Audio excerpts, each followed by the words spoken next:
অনেকে মনে করেন অন্তঃসত্ত্বা নারীর ব্যায়াম করা উচিত নয়, কিন্তু বর্তমানে বিশেষজ্ঞরা মনে করেন গর্ভাবস্থায় ব্যায়াম করা খুবই গুরুত্বপূর্ণ, কেননা এটি মায়ের সুস্থতা বজায় রাখতে ও গর্ভাবস্থায় নানা জটিলতা কমাতে সাহায্য করে।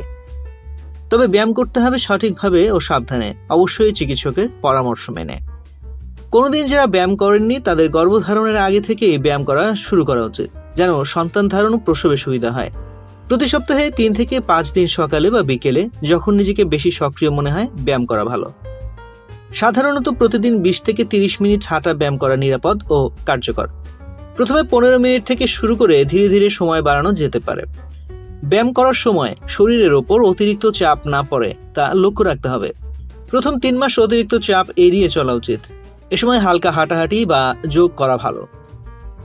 হালকা হাঁটাহাঁটি পেশি শক্তিশালী করে ও হৃৎপিণ্ডের স্বাস্থ্য ভালো রাখে। হাঁটার সময় চড়াই উতরাই রাস্তা বা গর্তযুক্ত স্থান খেয়াল রাখতে হবে। সাঁতার, অ্যাকোয়া অ্যারোবিক্স, পুল ওয়াক শরীরকে রিল্যাক্স করে ও কোমরের ওপর চাপ কমায়। লিভার প্রস্তুতিতে স্কোয়াটসের চেয়ে ভালো ব্যায়াম নেই। এটি পেলভিসকে নমনীয় রাখে, মাংসপেশি মজবুত করে, কোমর, হাঁটু ও গোড়ালি শক্তিশালী রাখে।